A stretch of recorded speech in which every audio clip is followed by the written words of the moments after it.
you are, we welcome you. Wherever you come from, we welcome you. Whomever you love, we welcome you. Whomever you love, we welcome you. Good morning, and welcome to the First Unitarian Church of Toledo. I'm David Strickler, and I serve as a commissioned lay leader to this congregation. I extend a special welcome to any visitors, friends, or guests. If you are here in person, I invite you to investigate the materials in the pew rack. If you want to stay informed about upcoming services or other activities, you can fill out this yellow information card and place it in the collection plate at the back of the sanctuary after service. In addition, I like this little bookmark size card. It's got the 7 principles of Unitarian Universalism on it. One of those principles is that we affirm the free and responsible search for truth and meaning. Thus, find truth and meaning from differing sources, perhaps from sacred texts, or perhaps from the ongoing revelations of science. Similarly, find inspiration in spirituality in different ways, perhaps from listening to our own hearts during meditation or prayer, or perhaps from listening to birds. Before we start today's service, I have several announcements, which I doubt will be inspirational, but maybe informative. We are still emerging from pandemic isolation, and there's lots going on here at the Toledo Unitarian congregation. Please be a part of our church on Sundays and throughout the week.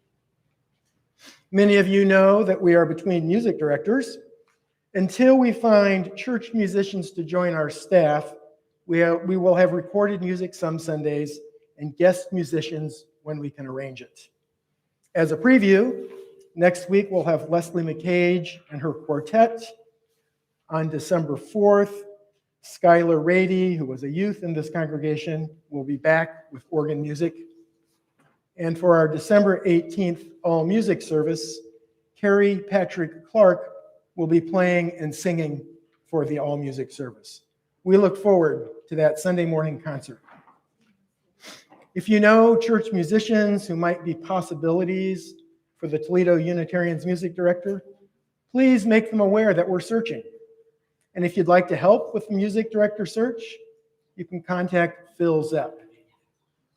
We might benefit from some people physically taking copies of the flyer and posting them on college and university music department bulletin boards. Since UUs also appreciate different types of music, the requirements and background are somewhat flexible. We're interested in traditional or classically trained musicians, folksy musicians, or maybe someone who's been influenced by rock, jazz, or gospel. Today, we are blessed with member Tom Sheehan, who is also a longtime member of the Toledo Masterworks Chorale. Tom will be leading the music and has organized some volunteers to join him. Music is not the only category for our Sunday service needs. Are you interested in how to make television?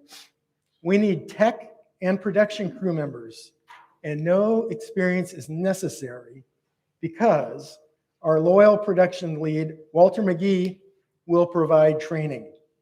It's not heavy lifting. You get to learn new skills, and speaking from personal experience, the other volunteers are nice folks. Please help us to continue providing our live stream services. And one more call for Sunday volunteers. Would you like to be a service associate like I am doing today, helping the service to happen by assisting the minister in giving a welcome, doing some readings, and maybe other assistance? If so, please contact the office or Reverend Tim. The more people that sign up, the better variety we will have in our Sunday services. If you'd like to use an assisted listening device during services, we're now broadcasting on FM 90.7 within this building. So we have a couple of small radios with headphones available in the back. We're still trying to develop better ways for assisted listening. So if you want to try the system out or have suggestions, please contact Reverend Tim. We have two important holiday events coming up. You can see on the back cover of the order of service that our holiday bazaar will take place December 3rd and 4th. And this is a significant and fun fundraiser for our church. There's a link in the order of service for you to sign up as a volunteer or donate supplies.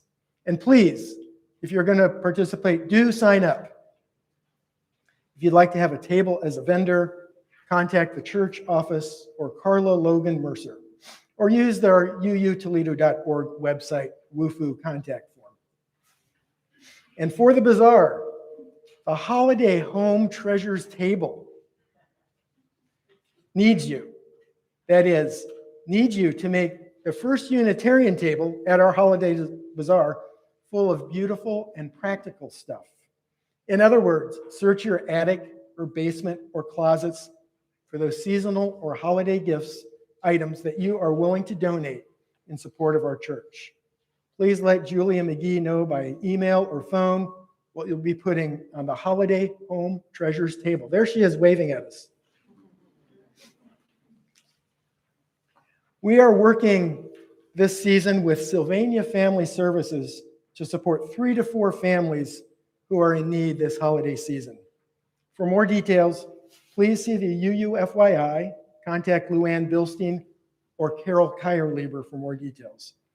In any case, we're collecting cash for gift cards, so you can send a check to First Unitarian Church of Toledo to arrive by Monday, December 6th. And given that there's some holidays, and this is the busiest time for the Postal Service, that really is less than 2 weeks from now. And just for fun, we're going to have a Friendsgiving this year on Saturday, November 26th in Fellowship Hall. You're invited to that potluck. Look up in the order of service for a Sign Up Genius link or contact the church office. And once again, please sign up.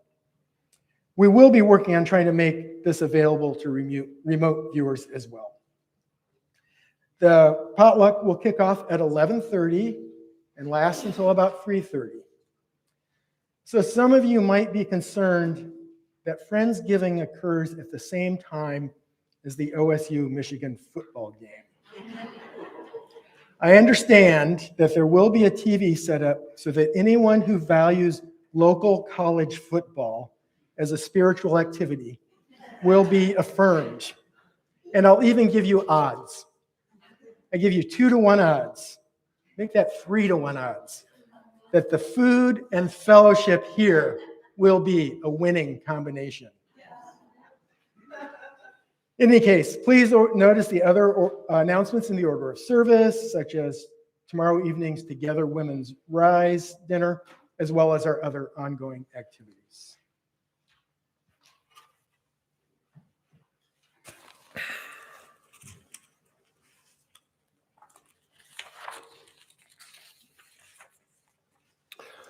Among the points for meditation and focus today, we know that there are members of our congregation who recently experienced time in hospitals, and we hope that their care is good and their outlooks are positive as they face major changes. Today is the annual Transgender Day of Remembrance, when the memories of people who lost their lives in acts of transgender violence are honored. Over the past year, 327 people worldwide who were transgender or gender diverse, 98% of them trans women or trans feminine, were murdered. That includes 36 killed in the United States. Plus an apparent hate attack last night at an LGBTQ spot in Colorado Springs, Club Q, resulted in at least 5 deaths and 18 injuries from a mass shooting. We recognize that it can be deadly just to be yourself. We hold closely the continuing Russian invasion of Ukraine.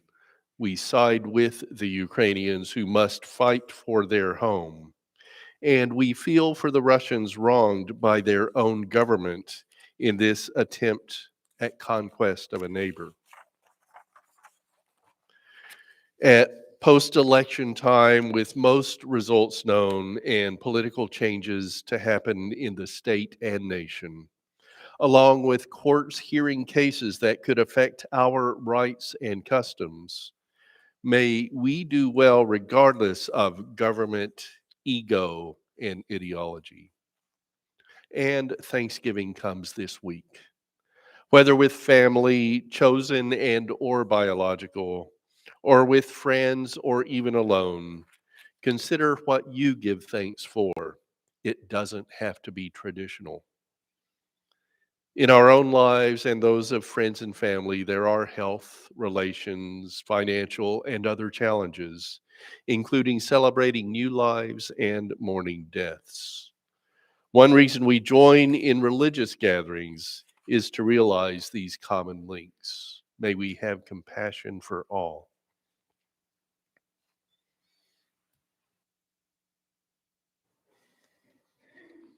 Our opening words this morning come from Laura Horton Ludwig. The wheel of the year has turned again. Once more, the Thanksgiving season has arrived. How shall we sing our song of gratitude now? For what shall we give thanks? For this moment, for friends near and far, for our breath, for love, for courage and clarity, for strength, for delight, for laughter, for beauty, for the tables round which we gather, for the food we enjoy with friends, seasoned with love and memory, for the sun and moon and stars in the skies, for the trees who have seen so much and still stand proud, stretching themselves to the sky, for the bright voices of children, for the wisdom of elders, for actions that bless the world, for hard work that makes a difference, for music and art and celebration, for generosity, for compassion, for endurance, for joy, for hope. For all these things, we give thanks as we worship together. We light our chalice as a symbol of gratitude as we celebrate the abundance of our lives together.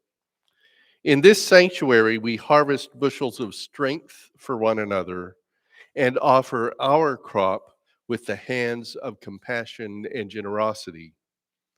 In the authentic and gentle manner of our connections, we cultivate a simple sweetness to brighten our spirits. May we be grateful for the ways we nourish and uplift each other, for it is the sharing of this hallowed time together that sustains us. And please join me in reciting the covenant of this congregation. Love is the doctrine of this church. The quest for truth is its sacrament, and service is its prayer. This is our great covenant, to dwell together in peace, to seek the truth in love, and to help one another. And please join me in singing our opening hymn, number 67, We Sing Now Together. Lyrics will also be on the screen, and we will sing verses 1, 3, and 4. Please rise if you wish.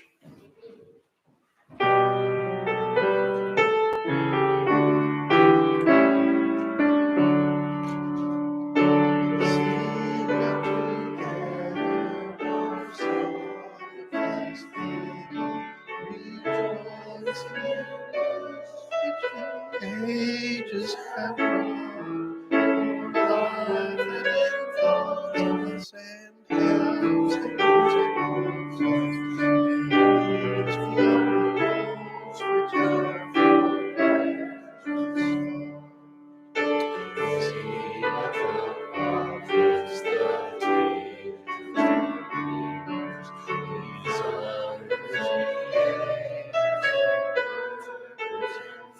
these unrestrained our roses and our gratitude.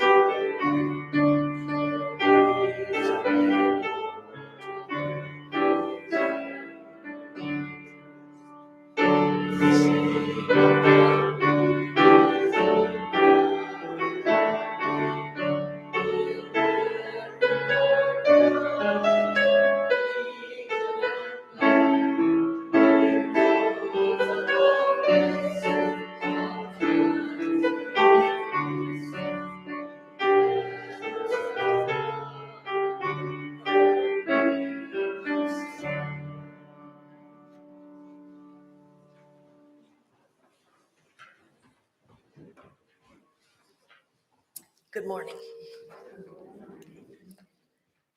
Be silly, be honest, be kind. These are the words of Ralph Waldo Emerson, who was a Unitarian minister and a poet. Be silly, be honest, be kind. Unitarian Universalism is the religion of kindness. Kindness is our second principle. We are the church of the helping hand. Service is our prayer. We side with love. Kindness is the golden rule. Yes, we should be kind. Be honest. That's one of the 10 Commandments. It's the story of George Washington and the cherry tree. Honesty is the best policy. Liar, liar, pants on fire. Yes, we should be honest. Be silly? There are no sayings about being silly. Religions don't require it. If anything, we use it as kind of a criticism. Oh, don't be silly. But to Emerson, silliness was important. He didn't just include it in this quote, he listed it first above being honest and being kind. Why do you think that is? What do we get from silliness? Just goodness, just fun, belly laughs. A shared sense of humor can make an acquaintance into a friend. We make dumb jokes that our families will laugh about for years that no one else will ever get. In my family, it's, I didn't drive all the way out here to see the ducks, and I know you have your own as well. Being silly at home makes us feel more comfortable with our families. My family has certainly seen me act foolishly, sometimes on purpose, sometimes not. And their acceptance of that silliness makes me feel like I can relax at home and that I don't have to try to pretend to be anything that I'm not. Maybe most of all, silliness gives us the gift of realizing over and over that we're not perfect. Sometimes we feel like we must get everything right all the time, but that is no way to live. The truth is that we mess up. We get it wrong. We fall on our faces. We don't have all the answers, which, coincidentally, brings us back around to our religion. Being silly might be, in fact, something that Unitarian Universalism does require, and it certainly makes life much more enjoyable. Be silly, be honest, be kind.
Please join me for a time of meditation, contemplation, and prayer.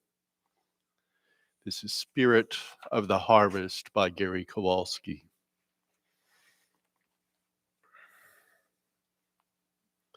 Each of us will be grateful this Thanksgiving in differing ways, gathered in our separate families, each with our own distinct recipes, customs, and traditions.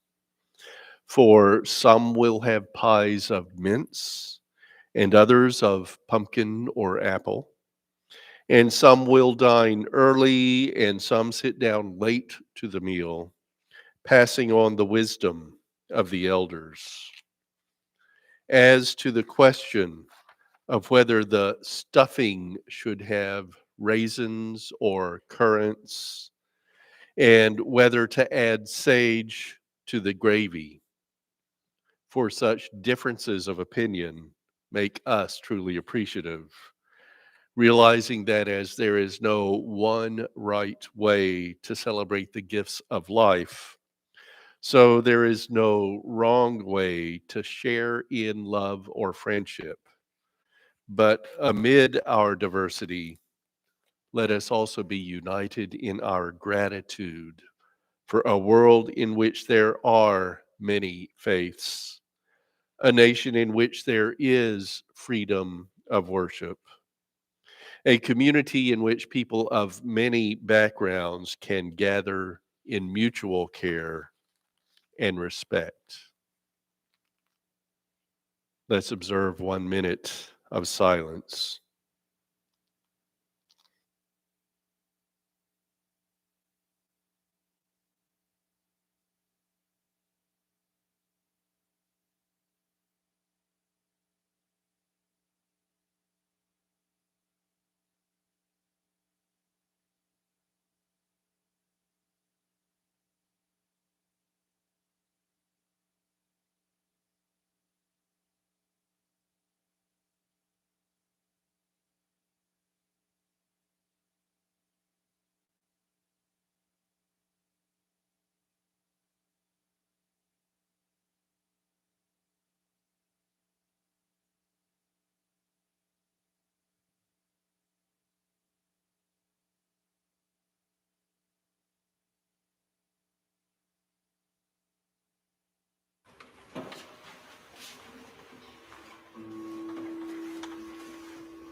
Spirit of life, come unto me. Sing in my heart all the spirit of compassion. Blow in the wind, rise in the sea. Move in the hand, giving life the shape of justice. Whose only closed wings set me free. Spirit of life, come to me, come to me.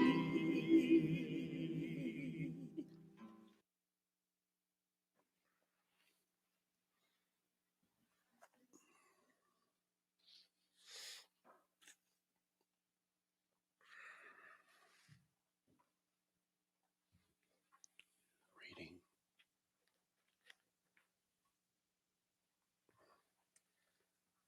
Our reading today is from the lengthy essay, Nature, by Ralph Waldo Emerson.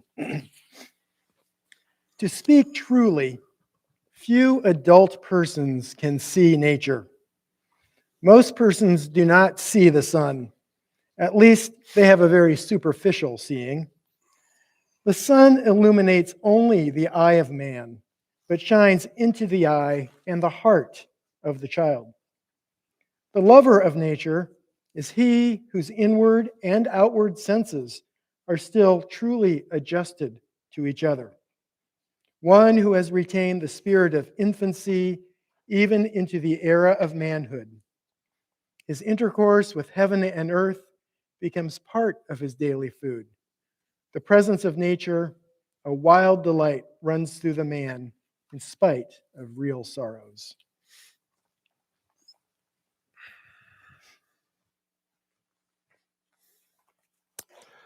I've spoken a couple of times this church year on transcendentalism with the transcendentalists in September and conflagration on the particular Unitarian tie to transcendentalism and its social justice emphasis in October. It's been important to me to bring transcendentalism, part of our Unitarian Universalist history, and a source of our religion's living tradition, into our current awareness. That's because, on a denominational level, we're reconsidering how our principles and sources, values, and inspirations are presented in our guiding documents, as a revision of those bylaws is underway. It's also because transcendentalism isn't specifically listed as a Unitarian Universalist source. We quote Ralph Waldo Emerson and Henry David Thoreau a lot, but often don't identify them as important people in the Transcendentalist movement. And the proposed new Unitarian Universalist Association language cuts other terms, such as humanism. Like transcendentalism, those will remain sources, even if not named. So we have to continue to talk about them to keep them in our living tradition. I also brought transcendentalism to our pulpit because we have to struggle with this and other big words. For our liberal religion, we can't just state the name of a prophet or say, Scripture says, and maintain that's all we need to do. No, we've struggled with faith, with understanding, and with our own selves in recognizing that we're religious people. And Emerson said, make your own Bible. Select and collect all the words and sentences that in all your readings have been to you like the blast of a trumpet. So it isn't the Bible says. Transcendentalism is based in philosophy, literature, and religion. It emphasizes individual experience, and it's very important to the way we experience this world that we know. We ought to talk about it from time to time and let others know that what they might feel at times is a transcendent experience.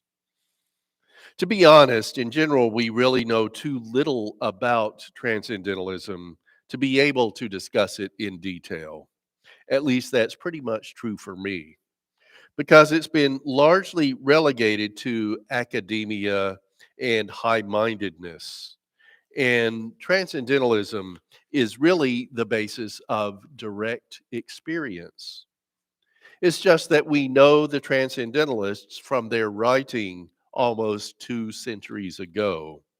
And their writings aren't where most of us turn today when we're looking for what to read next.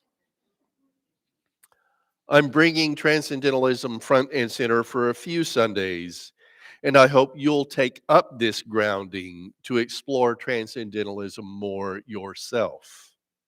What I don't want is to make some of our Sundays class lectures. Please put away your notebooks. Today, the title is Transcendentalism Defined. We'll look at definitions as presented by some of the transcendentalists and as compiled in philosophy and reference materials. We'll start with Emerson, the primary transcendentalist. As you see in part on the cover of the order of service, Ralph Waldo Emerson wrote in his essay, The Transcendentalist, What is properly called transcendentalism among us is idealism. Idealism as it appears in 1842. As thinkers, mankind have ever divided into two sects, materialists and idealists.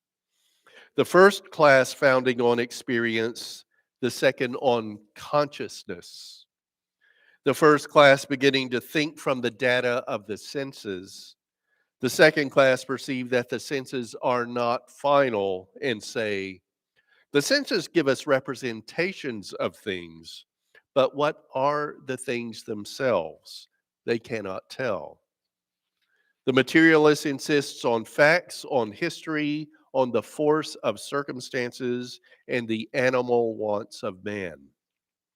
The idealist on the power of thought and of will, on inspiration, on miracle, on individual culture.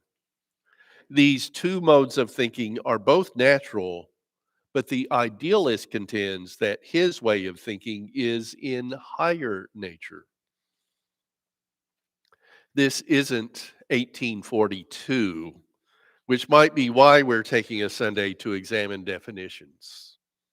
In my September service on the Transcendentalists, I quoted from Robert A. Gross's 2021 book, The Transcendentalists and Their World. In the early 1830s, the term enjoyed little currency. To the few in the know, chiefly in religious circles, it referred to the idealist philosophy of Immanuel Kant and his heirs, and that was not necessarily a good thing. Owing to the abstraction and unfamiliar terminology of the German writers, transcendental became a byword for obscure, unintelligible, and useless speculation, Gross continues. Nonetheless, a rising generation of Unitarian clergy, anxious to revive the spiritual fervor of their denomination, discovered a new way to think about faith. In the process, they took imported ideas in radical directions, exacerbated divisions on the religious landscape, and intensified the movement to expand individual freedom and achieve social equality in New England life. Besides Emerson's 1842 entry, we also have transcendentalism defined by a couple of other transcendentalists. In his letter to the church in Purchase Street, Transcendentalist George Ripley's resignation from his pastorate, like Emerson, Ripley stopped being a minister to a congregation because he couldn't hold to terms and beliefs of Unitarian Christianity of that time. Ripley wrote, "There is a class of persons who desire a reform in the prevailing philosophy of the day. These are called transcendentalists because they believe in an order of truths which transcends the sphere of the external sense. Their leading idea is the supremacy of mind over matter. Hence, they maintain that the truth of religion does not depend on tradition nor historical facts, but has an unerring witness in the soul. There is a light, they believe, which enlightened every man that cometh into the world. There is a faculty in all, the most degraded, the most ignorant, the most obscure." Sounds to me kind of like the inherent worth and dignity of every person, doesn't it? To perceive spiritual truth when distinctly presented. And the ultimate appeal on all moral questions is not to a jury of scholars, a hierarchy of divines, or the prescriptions of a creed, but to the common sense of the human race. William Henry Channing was a transcendentalist, and I don't want to confuse him with the better known William Ellery Channing, who was basically a generation above the transcendentalists and an inspiration to many of them, but who himself wasn't considered a transcendentalist. Both were Unitarian ministers, and William Henry Channing was William Ellery Channing's nephew. Just to add to confusion, another nephew, William Ellery Channing II, was also a transcendentalist. William Henry Channing wrote a participant's definition as part of his work as an editor alongside Emerson and James Freeman Clarke of the memoirs of Margaret Fuller, a leading transcendentalist who died in a shipwreck. Here is part of his definition. Transcendentalism, as viewed by its disciples, was a pilgrimage from the idolatrous world of creeds and rituals to the temple of the living God in the soul. It was putting to silence of tradition and formulas that the sacred oracle might be heard through intuitions of the single-eyed and pure-hearted. Amidst materialists, zealots, and skeptics, the transcendentalists believed in perpetual inspiration, the miraculous power of will, and a birthright to universal good. He sought to hold communion face to face with the unnameable spirit of his spirit, and gave himself up to the embrace of nature's beautiful joy, as a babe seeks the breast of a mother. To him, the curse seemed past, and love was without fear.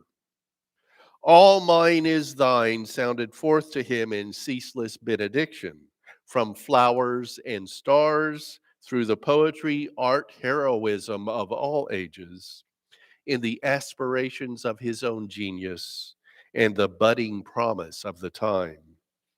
His work was to be faithful, as all saints, sages, and lovers of man had been, to truth as the very word of God. His maxims were trust, dare, and be, infinite good is ready for your asking, seek and find. All that your fellows can claim or need is that you should become, in fact, your highest self. Fulfill then your ideal. Perry Miller, a 20th century scholar of Transcendentalism and the editor of a couple of Transcendentalist anthologies, stated that the Transcendentalists never constituted any organized movement, but there were enough of them, and they came so spontaneously and vocally to their coincident persuasions, and their activities seemed so to fit into a pattern that outsiders could accuse them of being a movement, in fact, of being a conspiracy. So he continues, enlarging our perspective still further, we may also see in the Transcendentalists not so much a collection of exotic ideologues as the first outcry of the heart against the materialistic pressures of a business civilization. Protestant to the core, they turned their protests against what is customarily called the Protestant ethic. They refused to labor in a proper calling, conscientiously cultivate the arts of leisure, and strive to avoid making money. I said I would also bring reference materials into today's talk. So because I have a subscription to Merriam-Webster, I'll give you their three-part definition. 1, a philosophy that emphasizes the a priori conditions of knowledge and experience, or the unknowable character of ultimate reality, or that emphasizes the transcendent as the fundamental reality. I guess if you know, you know. This looks to me like one of those definitions that are too complex to be a dictionary entry. And this goes to the philosophy of Immanuel Kant. 2, a philosophy that asserts the primacy of the spiritual and transcendental over the material and empirical. That's what Emerson was addressing in his essay, The Transcendentalist, that I quoted. And 3, the quality or state of being transcendental, especially visionary idealism. The first 2 entries were what it is. This seems to be what it does. The Oxford Dictionary of Philosophy includes this for New England Transcendentalism. The movement, whose leading figure was Emerson, centered on the Transcendental Club formed in Boston in 1836. It was much influenced by German idealism and Romanticism and tended toward pantheism, mysticism, and a general uplifting optimism about the progress of the spirit. Self-reliance and simple communal living were associated with the doctrine that the soul is in itself a microcosm reflecting the entire world. The HarperCollins Dictionary of Philosophy states that transcendentalism is associated especially with Ralph Waldo Emerson and his followers, who have been called transcendentalists. It adds in parentheses, the name was erroneously applied to them because of an incorrectly supposed relationship to Kant's philosophy. We won't get into that incorrect supposition, especially regarding Emerson titling an essay Transcendentalism, because this is a Sunday talk, not a doctoral dissertation. What's our best definition of Transcendentalism? Here's what I suggest. It's a direct experience, the awe of realizing that we're part of such a complex world.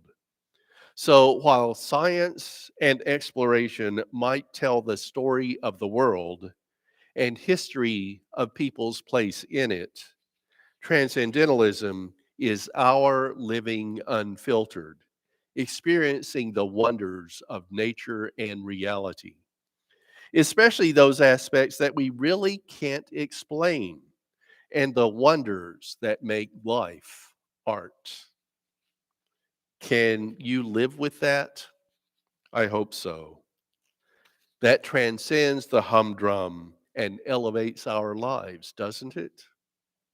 So be it.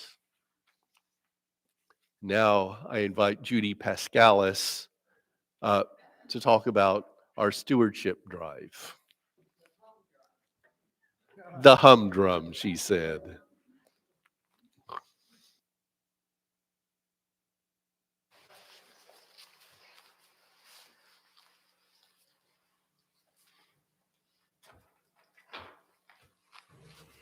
Well, I'm just here today and not Colette. Colette is really in charge of this stewardship drive, but she and Stephen have had a rough week and night, and so I'm here. That's all you've got is me. I'm going to ask David to hold that.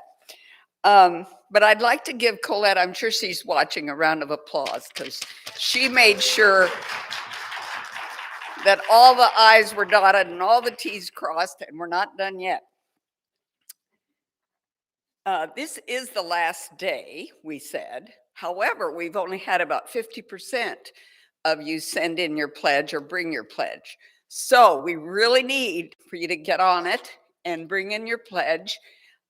Maybe you can't pledge anything this year. Something's happened, but put your name down and put that so we can count you and know that you're involved and want to be involved. And now what you've all been waiting for is this 50-50 drawing, which we have. Actually, I have $25 in here. So we made $50 on this, and this was a chance to have a little fun and get involved and tell us how you'd like to be involved or how you do participate. And Colette's going to go through every one of these, and it'll be some feedback for us about how you see the church and how you're involved. So I'm going to ask David to draw. Wow. And if he draws his own name, he can't have it. Or if you draw mine, you can't. Okay. No conflict of interest. Yeah, let's we see. go. Here we go. Jarvis, where are you? Are you here today? No? Well, that's okay. We've got this money for him, $25. So that's it. And send in your pledge if you haven't already. Thank you.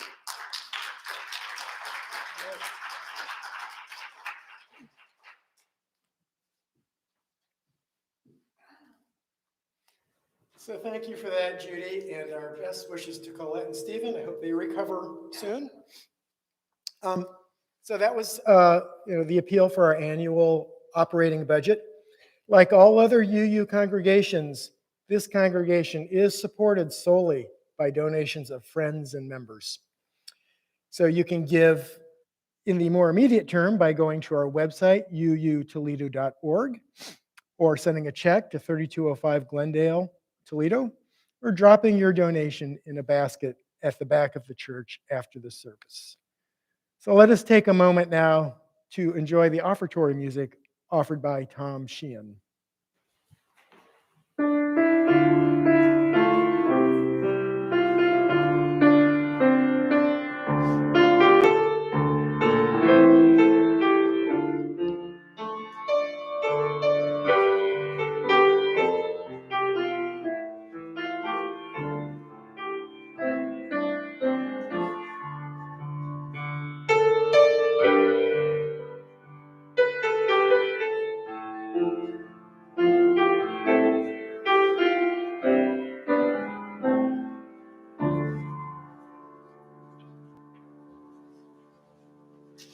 We'll tell you what's coming soon.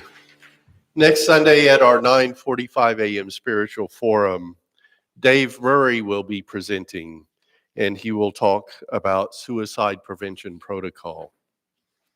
Then next Sunday at our 11 a.m. service, commissioned lay minister David Strickler will be preaching on a sheaf of reflections on harvest festivals and thankfulness. And coming, I might have this in the wrong order, right after service today, we will have fellowship and coffee hour in Fellowship Hall back there. And so if you're visiting, please follow the crowd. I want to emphasize that Saturday from 11:30 to 3:30, we'll have our Friendsgiving. And I think I misspoke before. The odds are 4-1 now. So. And for Friendsgiving, a turkey will be provided and possibly a ham. So bring other dishes as a potluck, and do check the bulletin boards or the order of service for the Sign Up Genius. And yes, that they're still going to show the football game. Okay, good. Yeah. So with that, I have our closing words for today from Gwen Matthews.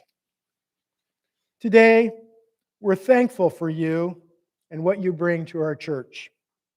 Your spirit, your talents, generosity, imagination, and dedication reaffirm our fellowship and create our beloved community. Our heartfelt thanks to you on this day and for all days to come. For those who embrace Thanksgiving as a day to honor the gifts of family, friendship, abundance, security, we celebrate with you and join our voices to hold aloft all sacred blessings. And for those who hold Thanksgiving as a day of sadness, who mourn for the hurt and loss of Native peoples, who are lonely, who grieve the loss of those dear and beloved, we hold your heartache and sorrow so you do not have to carry the burden alone. Blessings be upon you. Today is the 1-year anniversary of First Unitarian Church of Toledo reopening for public in-person services after our time of pandemic seclusion with live streaming only. I'll repeat part of last year's Sending the Flame. Today we send the flame into this room in gratitude. May the flame do in a safe way what fire can do: inspire, light the way, even cleanse. And for this flame, may it do no harm. Now that you've come back, take a part of the figurative flame with you into your homes and into the community, and spread Unitarian Universalism like fire.